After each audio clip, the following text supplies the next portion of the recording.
Pengertian tafsir. Tafsir menurut bahasa artinya menjelaskan, mengemukakan, dan menjabarkan sesuatu yang samar. Sedangkan pengertian tafsir menurut istilah, para ulama memiliki pandangan yang berbeda-beda. Menurut Al-Jazairi, tafsir adalah mensyarahkan lafal yang sukar dipahami oleh pendengar dengan uraian yang menjelaskan maksudnya.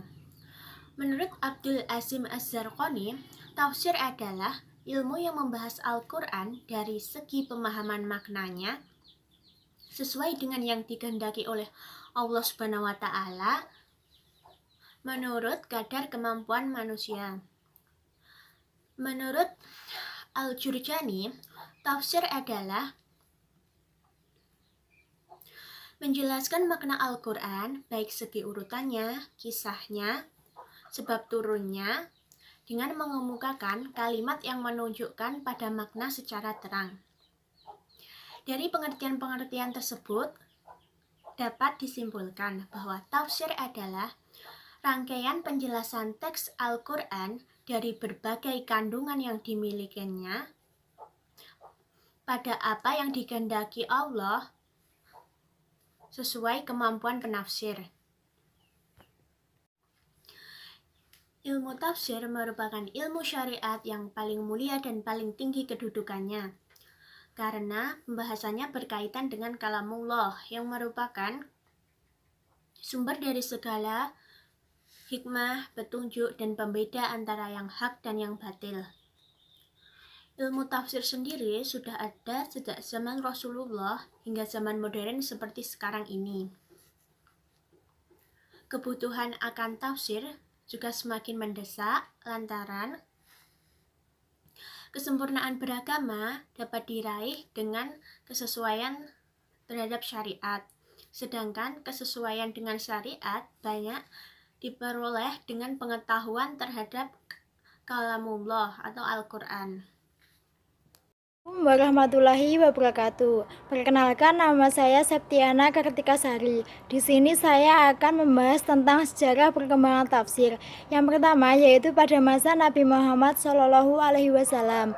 Allah Subhanahu wa Ta'ala menjelaskan kepada Rasulullah SAW dengan cara memberi keterangan yang jelas atau memberikan pemahaman makna, sehingga pesan dan kandungan Al-Quran dapat diketahui. Selanjutnya, beliau menjelaskan pesan tersebut kepada para sahabat, baik dengan perkataan maupun dengan perbuatan. Sebagian ulama memberikan perhatian yang serius terhadap hadis-hadis yang berfungsi sebagai penafsir ayat-ayat Al-Quran. Mereka menghimpunnya dalam model penafsiran dengan tafsir Bil-Ma'sur. Para mufasir di masa sahabat Nabi Muhammad SAW, diantaranya yang paling masyhur yaitu 4 khulafa, Ibnu Mas'ud, Ibnu Abbas, Zaid Ibnu Thabit, Abu Musa al-Asy'ari, dan Abdullah Ibnu Zubair radhiyallahu anhu.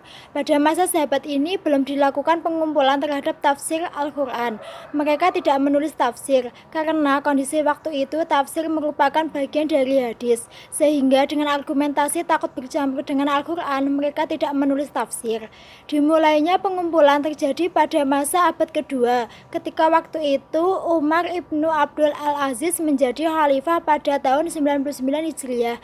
Waktu itu tafsir hanyalah salah satu bab dari kitab hadis. Yang kedua yaitu pada masa sahabat Nabi Muhammad SAW atau tabi'in. Para sahabat menyaksikan turunnya Al-Quran dan berbagai kondisi khusus yang melatar belakanginya. Di samping itu, para sahabat memiliki pemahaman yang sempurna dan ilmu yang solih. Terlebih lagi para ulama dan pembesar mereka seperti Abu Bakar, Umar bin Khattab, Utsman bin Affan, dan Ali bin Abi Thalib. Apabila tidak menemukan tafsir dalam Al-Quran, As-Sunnah, dan juga pendapat sahabat, mayoritas ulama dalam kasus ini merujuk kepada pendapat tabi'in seperti Mujahid bin Zubair. Beliau alim dalam bidang tafsir, sebagaimana dikemukakan oleh Muhammad bin Ishaq. Ada beberapa lokasi yang oleh tabi'in dijadikan sebagai pusat perkembangan ilmu tafsir. Para tabi'in mendapatkan haul-haul sahabat di 3 tempat, yaitu Mekah, Madinah, dan Irak. Sekian itu tadi yang dapat saya sampaikan. Selanjutnya akan disampaikan oleh teman saya. Selanjutnya adalah perkembangan tafsir pada periode modern. Kehadiran kolonialisme dan pengaruh pemikiran Barat pada abad ke-18 sampai 19 Masehi sangat mempengaruhi para mufasir di era ini. Perkembangan ilmu pengetahuan diduga kuat menjadi faktor utama penafsir dalam memberi respon. Ciri berpikir rasional yang menjadi identitas era modern kemudian menjadi pijakan awal penafsir. Atas dasar pemikiran yang rasionalistik, kebanyakan dari pemikir Muslim modern menafsirkan Al-Quran dengan penalaran rasional dengan penafsiran Al-Quran atau kembali pada Al-Quran. Kemudian mereka menentang legenda, ide-ide magis, dan tahayul. Selanjutnya adalah sejarah perkembangan tafsir pada periode kontemporer. Kontemporer biasanya dikaitkan dengan zaman yang berlangsung sekarang. Dalam perkembangan tafsir, istilah masa kontemporer berkaitan dengan situasi dan kondisi tafsir pada saat ini. Periode kontemporer ini dimulai dari abad 19 hingga sekarang. Sudah sekian lama pemeluk Islam mengalami penindasan dan penjajahan oleh bangsa Barat. Untuk menghadapi kebobrokan mental, muncullah gerakan modernisasi Islam yang antara lain dilakukan oleh tokoh-tokoh Islam seperti Jamal al-Din al-Ghafari, Syekh Muhammad Abduh, dan Muhammad Rashid Ridho. Berangkat dengan tujuan mengembalikan Al-Quran sebagai hujjah li'an an-nas, metode yang digunakan oleh para mufasir sedikit banyak berlainan dengan yang digunakan oleh para mufasir tradisional. Jika para mufasir tradisional kebanyakan cenderung melakukan penafsiran dengan memakai metode tahlili, maka dalam masa kontemporer penafsiran dilakukan dengan menggunakan metode ijma'i dan maudhu'i.